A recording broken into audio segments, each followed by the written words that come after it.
Yemen में सत्ता संघर्ष एक बार फिर तेज हो गया है, लेकिन इस बार मामला है हूती शासन द्वारा पूर्व राष्ट्रपति अली अब्दुल्ला सालेह के बेटे अहमद अली सालेह की मौत की सजा। दरअसल हूती कंट्रोल मिलिट्री कोर्ट ने पूर्व राष्ट्रपति अली अब्दुल्ला सालेह के बेटे अहमद अली सालेह पर देशद्रोह, जासूसी और करप्शन के आरोप लगाए हैं। साथ ही उनकी चल अचल संपत्ति जब्त करने का आदेश भी दे दिया है। ये फैसला यूं ही नहीं आया, आपको बता दें कि इसके पीछे दशकों की राजनीति, सत्ता संघर्ष और हूतियों से पुराना बैर छुपा है। आपको बता दें कि अहमद अली सालेह वही शख्स है जो पिछले कई जमाने से यमन में भविष्य के राष्ट्रपति माने जाते थे। तो क्या ये कानूनी सजा है या फिर राजनीतिक बदला? आज हम समझेंगे इस पूरे फैसले का पॉलिटिकल बैकग्राउंड, सैन्य समीकरण और हूती शासन के बदले इरादे। तो चलिए आसान भाषा में समझते हैं पूरा मामला। न्यूज़ 18 के सोशल मीडिया प्लेटफॉर्म पर आपका स्वागत है। मैं आपके साथ साइमा परवीन। यमन की राजधानी सना में हूती नियंत्रित सैन्य अदालत ने 1 अगस्त को ऐतिहासिक फैसला सुनाया। इसमें पूर्व राष्ट्रपति अली अब्दुल्ला सालेह के बेटे अहमद अली सालेह को देशद्रोह, जासूसी, भ्रष्टाचार और दुश्मन देशों से साठगांठ का दोषी पाया गया। उन्हें मौत की सजा सुनाई गई और उनकी सभी संपत्तियां जब्त करने का आदेश दिया गया है। हूती सरकार ने यह फैसला इस तरह से राष्ट्रीय सुरक्षा के खिलाफ अपराध बताकर लिया। हालांकि ये भी कहा जा रहा है कि अहमद अभी यमन में नहीं है, वो अबू धाबी में निर्वासन में रह रहे हैं। इस फैसले ने पूरे यमन में राजनीतिक हलचल पैदा कर दी है और विपक्षी खेमा इसे हूतियों की राजनीतिक सफाई की रणनीति मान रहा है। आपको बता दें कि अहमद अली अब्दुल्ला सालेह यमन के राष्ट्रपति अली अब्दुल्ला सालेह के सबसे बड़े बेटे हैं। उनका जन्म 1972 में सना में हुआ। उनकी अमेरिका और जॉर्डन से पढ़ाई हुई और सेना में ब्रिगेडियर जनरल तक पहुंचे। वे यमन की सबसे ताकतवर सैन्य इकाई रिपब्लिकन गार्ड के कमांडर रहे हैं, जिसमें 80,000 सैनिक थे। 213 से 215 तक वे संयुक्त अरब अमीरात में यमन के राजदूत भी रहे। लेकिन साल 2015 में हूतियों ने सत्ता हथियाई, उनके पिता के साथ गठबंधन तोड़ा और उन्हें पद से हटा दिया। उसके बाद से अहमद निर्वासन में है। कभी उन्हें यमन का भविष्य का राष्ट्रपति माना जाता था, आज वही नेता हूती अदालत से मौत की सजा पाए हुए हैं।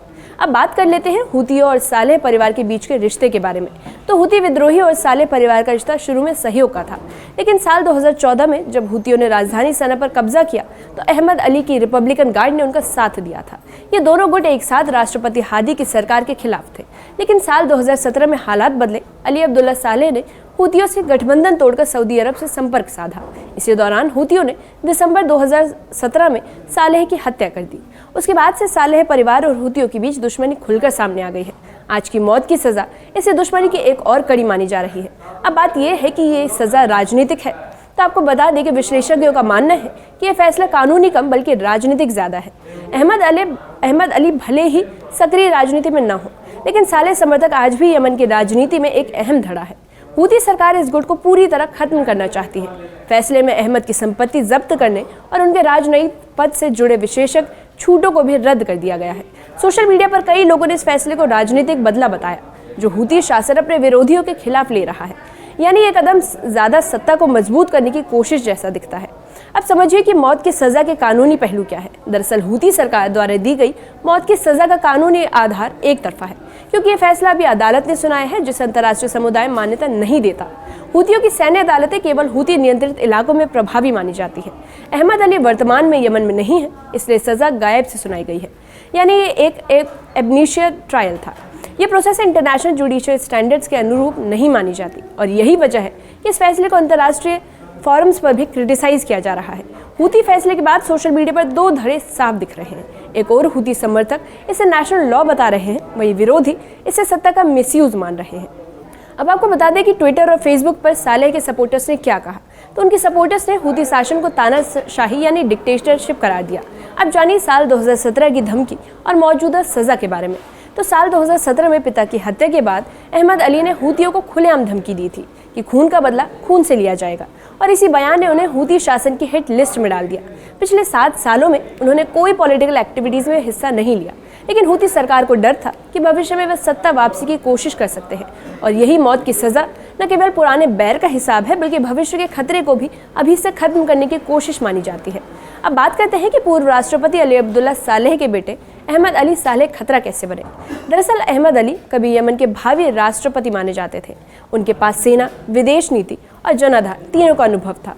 जनरल पीपल्स कॉन्फ्रेंस में अभी भी उनका प्रभाव है और यही वजह है कि हूती शासन उन्हें एक संभावित खतरा मानता है। उनका यूएई नज़दीकी संबंध भी हूतियों के लिए खटकने वाला एक कारण है, क्योंकि हूती खुद ईरान समर्थित है और यूएई उनका विरोधी मानते हैं। ऐसे में हूती सत्ता को मजबूत रखने के लिए अहमद जैसे सभी संभावित विरोधियों को मिटाना चाहते हैं। अदालत के जरिए हो या अफवाहों के जरिए। जबकि साल 2015 में हादी सरकार ने अहमद को राजदूत पद से बर्खास्त कर दिया था। इसके बाद यूएन ने उन पर अंतर्राष्ट्रीय प्रतिबंध लगाए। इनमें यात्रा पर रोक और संपत्ति जब्त शामिल थी। लेकिन जुलाई 2024 में ये प्रतिबंध हटा लिए गए हैं, जिससे उनकी राजनीतिक वापसी की अटकलें तेज हो गई हैं। हूती शासन शायद इस वापसी की संभावना से डर गया था और इसी डर ने इस सजा की नींव रखी। यानी यूएन से प्रतिबंध हटाना अहमद के लिए राहत बना, लेकिन हूतियों के लिए खतरे की घंटी। अब जानने वाली बात यह है कि क्या अबू धाबी अहमद को बचा पाएगा। दरअसल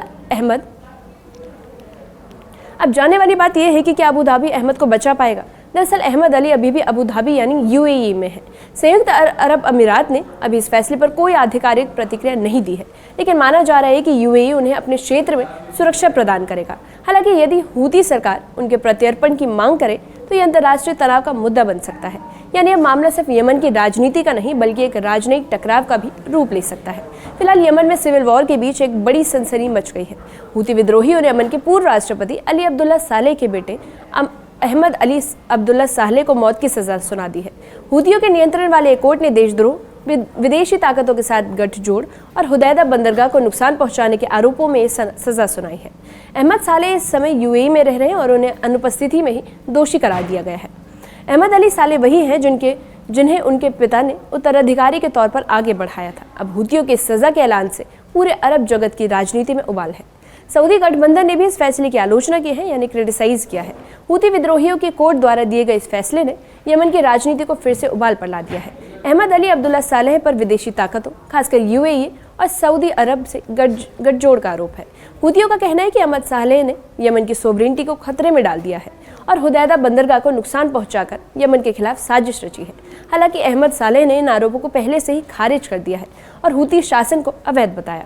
जानकारों का मानना है कि यह फैसला हूतियों की ताकत दिखाने की कोशिश है, ताकि विरोधियों को चेतावनी दी जा सके कि यह फैसला न सिर्फ यमन बल्कि पूरे मिडिल ईस्ट की राजनीति में तनाव को और भड़का सकता है। अब सवाल ये उठता है कि हूती विद्रोहियों द्वारा सुनाई गई मौत की सजा का अमल कैसे होगा। अहमद सालेह इस समय यूएई में है और हूती शासन की पहुंच से बाहर है। ऐसे में इस सजा को लागू कर पाना फिलहाल नामुमकिन है। लेकिन इस फैसले का मकसद सिर्फ सजा सुनाना नहीं बल्कि एक राजनीतिक संदेश देना है। हूती चाहते हैं कि दुनिया को दिखाए कि वे सत्ता पर पूरी तरह से काबिज है और जो उनके खिलाफ खड़ा होगा उसका अंजाम यही होगा। ये फैसला उनकी ऑफेंसिव स्ट्रैटेजी का हिस्सा माना जा रहा है। अहमद सालेह के सपोर्टर्स इसे राजनीति से अहम कदम बता रहे हैं। वहीं इंटरनेशनल फोरम्स ने भी इस पर चिंता जाहिर की है। वहीं आपको बता दें कि यमन के इतिहास में कोई पहली बार नहीं जब राजनीतिक दुश्मनी के चलते इस तरह की सजा सुनाई गई हो। इससे पहले खुद अली अब्दुल्ला सालेह को हूतियों ने 2017 में मार डाला, जब उन्होंने विद्रोहियों के खिलाफ सऊदी गठबंधन का साथ देने की बात कही। अब उनके बेटे अहमद को भी उसी रास्ते पर घसीटने की कोशिश की जा रही है। बस फर्क इतना है कि अहमद सालेह फिलहाल विदेश में है, लेकिन हूतियों का ये कदम यमन की राजनीति में पुरानी दुश्मनियों को और गहरा कर रहा है।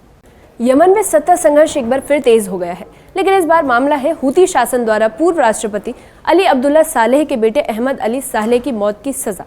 दरअसल हूती कंट्रोल मिलिट्री कोर्ट ने पूर्व राष्ट्रपति अली अब्दुल्ला सालेह के बेटे अहमद अली सालेह पर देशद्रोह, जासूसी और करप्शन के आरोप लगाए हैं। साथ ही उनकी चल अचल संपत्ति जब्त करने का आदेश भी दे दिया है। ये फैसला यूं ही नहीं आया। आपको बता दें कि इसके पीछे दशकों की राजनीति, सत्ता संघर्ष और हूतियों से पुराना बैर छुपा है। आपको बता दें कि अहमद अली सालेह वही शख्स है जो पिछले कई जमाने से यमन में भविष्य के राष्ट्रपति माने जाते थे।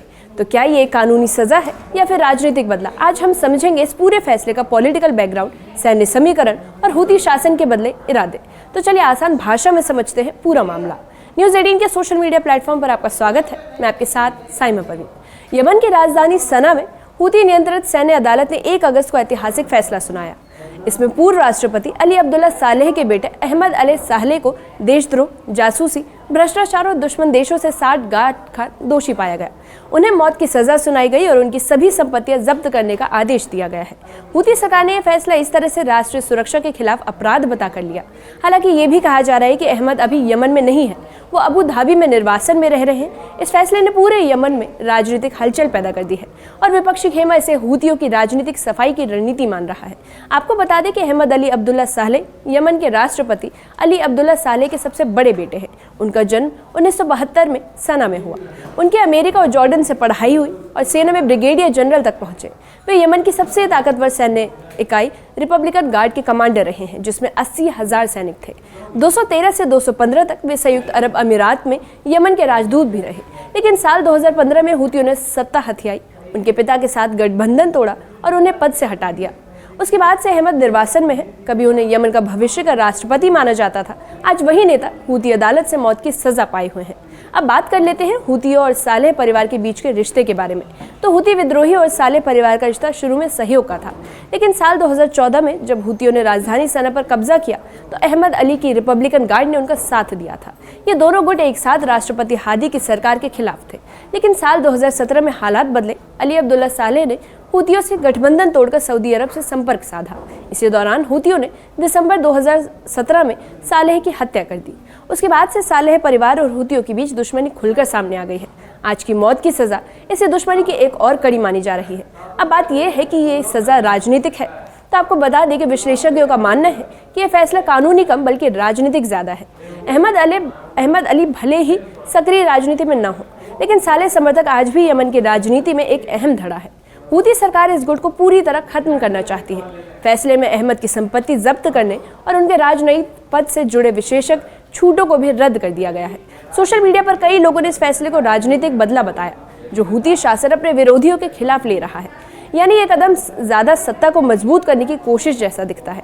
अब समझिए कि मौत की सजा के कानूनी पहलू क्या है। दरअसल हूती सरकार द्वारा दी गई मौत की सजा का कानूनी आधार एक तरफा है, क्योंकि ये फैसला अभी अदालत ने सुनाया है, जिसे अंतर्राष्ट्रीय समुदाय मान्यता नहीं देता। हूतियों की सैन्य अदालतें केवल हूती नियंत्रित इलाकों में प्रभावी मानी जाती है। अहमद अली वर्तमान में यमन में नहीं है, इसलिए सजा गायब से सुनाई गई है। यानी ये एक एबनीशिया ट्रायल था। ये प्रोसेस इंटरनेशनल जुडिशियल स्टैंडर्ड्स के अनुरूप नहीं मानी जाती, और यही वजह है कि इस फैसले को अंतर्राष्ट्रीय फोरम्स पर भी क्रिटिसाइज किया जा रहा है। हूती फैसले के बाद सोशल मीडिया पर दो धड़े साफ दिख रहे हैं। एक और हूती समर्थक इसे नेशनल लॉ बता रहे हैं, वही विरोधी इसे सत्ता का मिसयूज मान रहे हैं। अब आपको बता दें कि ट्विटर और फेसबुक पर सालेह के सपोर्टर्स ने क्या कहा। तो उनके सपोर्टर्स ने हूती शासन को तानाशाही यानी डिक्टेटरशिप करार दिया। अब जानिए साल 2017 की धमकी और मौजूदा सजा के बारे में। तो साल 2017 में पिता की हत्या के बाद अहमद अली ने हूतियों को खुलेआम धमकी दी थी कि खून का बदला खून से लिया जाएगा, और इसी बयान ने उन्हें हूती शासन की हिट लिस्ट में डाल दिया। पिछले 7 सालों में उन्होंने कोई पॉलिटिकल एक्टिविटीज में हिस्सा नहीं लिया, लेकिन हूती सरकार को डर था कि भविष्य में वे सत्ता वापसी की कोशिश कर सकते हैं, और यही मौत की सजा न केवल पुराने बैर का हिसाब है, बल्कि भविष्य के खतरे को भी अभी से खत्म करने की कोशिश मानी जाती है। अब बात करते हैं कि पूर्व राष्ट्रपति अली अब्दुल्ला सालेह के बेटे अहमद अली सालेह खतरा कैसे बने। दरअसल अहमद अली कभी यमन के भावी राष्ट्रपति माने जाते थे। उनके पास सेना, विदेश नीति और जनाधार तीनों का अनुभव था। जनरल पीपल्स कॉन्फ्रेंस में अभी भी उनका प्रभाव है, और यही वजह है कि हूती शासन उन्हें एक संभावित खतरा मानता है। उनका यूएई नज़दीकी संबंध भी हूतियों के लिए खटकने वाला एक कारण है, क्योंकि हूती खुद ईरान समर्थित है और यूएई उनका विरोधी मानते हैं। ऐसे में हूती सत्ता को मजबूत रखने के लिए अहमद जैसे सभी संभावित विरोधियों को मिटाना चाहते हैं, अदालत के जरिए हो या अफवाहों के जरिए। जबकि साल 2015 में हादी सरकार ने अहमद को राजदूत पद से बर्खास्त कर दिया था। इसके बाद यूएन ने उन पर अंतर्राष्ट्रीय प्रतिबंध लगाए। इनमें यात्रा पर रोक और संपत्ति जब्त शामिल थी। लेकिन जुलाई 2024 में ये प्रतिबंध हटा लिए गए हैं, जिससे उनकी राजनीतिक वापसी की अटकलें तेज हो गई है। हूती शासन शायद इस वापसी की संभावना से डर गया था, और इसी डर ने इस सजा की नींव रखी। यानी यूएन से प्रतिबंध हटाना अहमद के लिए राहत बना, लेकिन हूतियों के लिए खतरे की घंटी। अब जानने वाली बात यह है कि क्या अबू धाबी अहमद को बचा पाएगा। दरअसल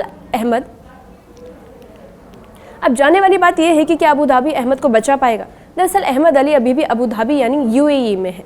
संयुक्त अरब अमीरात ने अभी इस फैसले पर कोई आधिकारिक प्रतिक्रिया नहीं दी है, लेकिन माना जा रहा है कि यूएई उन्हें अपने क्षेत्र में सुरक्षा प्रदान करेगा। हालांकि यदि हूती सरकार उनके प्रत्यर्पण की मांग करे तो यह अंतर्राष्ट्रीय तनाव का मुद्दा बन सकता है। यानी अब मामला सिर्फ यमन की राजनीति का नहीं, बल्कि एक राजनयिक टकराव का भी रूप ले सकता है। फिलहाल यमन में सिविल वॉर के बीच एक बड़ी सनसनी मच गई है। हूती विद्रोहियों ने यमन के पूर्व राष्ट्रपति अली अब्दुल्ला सालेह के बेटे अहमद अली अब्दुल्ला सालेह को मौत की सजा सुना दी है। हूतियों के नियंत्रण वाले एक कोर्ट ने देशद्रोह, विदेशी ताकतों के साथ गठजोड़ और हुदैदा बंदरगाह को नुकसान पहुंचाने के आरोपों में सजा सुनाई है। अहमद सालेह इस समय यूएई में रह रहे हैं और उन्हें अनुपस्थिति में ही दोषी करार दिया गया है। अहमद अली सालेह वही हैं जिन्हें उनके पिता ने उत्तराधिकारी के तौर पर आगे बढ़ाया था। अब हूतियों की सजा के ऐलान से पूरे अरब जगत की राजनीति में उबाल है। सऊदी गठबंधन ने भी इस फैसले की आलोचना की है, यानी क्रिटिसाइज किया है। हूती विद्रोहियों के कोर्ट द्वारा दिए गए इस फैसले ने यमन की राजनीति को फिर से उबाल पर ला दिया है। अहमद अली अब्दुल्ला सालेह पर विदेशी ताकतों, खासकर यूएई और सऊदी अरब से गठजोड़ का आरोप है। हूतियों का कहना है कि अहमद सालेह ने यमन की सोवरेनिटी को खतरे में डाल दिया है और हुदैदा बंदरगाह को नुकसान पहुंचाकर यमन के खिलाफ साजिश रची है। हालांकि अहमद सालेह ने इन आरोपों को पहले से ही खारिज कर दिया है और हूती शासन को अवैध बताया। जानकारों का मानना है कि यह फैसला हूतियों की ताकत दिखाने की कोशिश है, ताकि विरोधियों को चेतावनी दी जा सके कि यह फैसला न सिर्फ यमन बल्कि पूरे मिडिल ईस्ट की राजनीति में तनाव को और भड़का सकता है। अब सवाल ये उठता है कि हूती विद्रोहियों द्वारा सुनाई गई मौत की सजा का अमल कैसे होगा। अहमद सालेह इस समय यूएई में है और हूती शासन की पहुंच से बाहर है। ऐसे में इस सजा को लागू कर पाना फिलहाल नामुमकिन है, लेकिन इस फैसले का मकसद सिर्फ सजा सुनाना नहीं बल्कि एक राजनीतिक संदेश देना है। हूती चाहते हैं कि दुनिया को दिखाए कि वे सत्तर पर पूरी तरह से काबिज हैं और जो उनके खिलाफ खड़ा होगा उसका अंजाम यही होगा। ये फैसला उनकी ऑफेंसिव स्ट्रैटेजी का हिस्सा माना जा रहा है। अहमद सालेह के सपोर्टर्स इसे राजनीति से अहम कदम बता रहे हैं। वहीं इंटरनेशनल फोरम्स ने भी इस पर चिंता जाहिर की है। वहीं आपको बता दें कि यमन के इतिहास में कोई पहली बार नहीं जब राजनीतिक दुश्मनी के चलते इस तरह की सजा सुनाई गई हो। इससे पहले खुद अली अब्दुल्ला सालेह को हूतियों ने 2017 में मार डाला, जब उन्होंने विद्रोहियों के खिलाफ सऊदी गठबंधन का साथ देने की बात कही।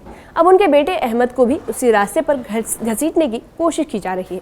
बस फर्क इतना है कि अहमद सालेह फिलहाल विदेश में है, लेकिन हूतियों का ये कदम यमन की राजनीति में पुरानी दुश्मनियों को और गहरा कर रहा है।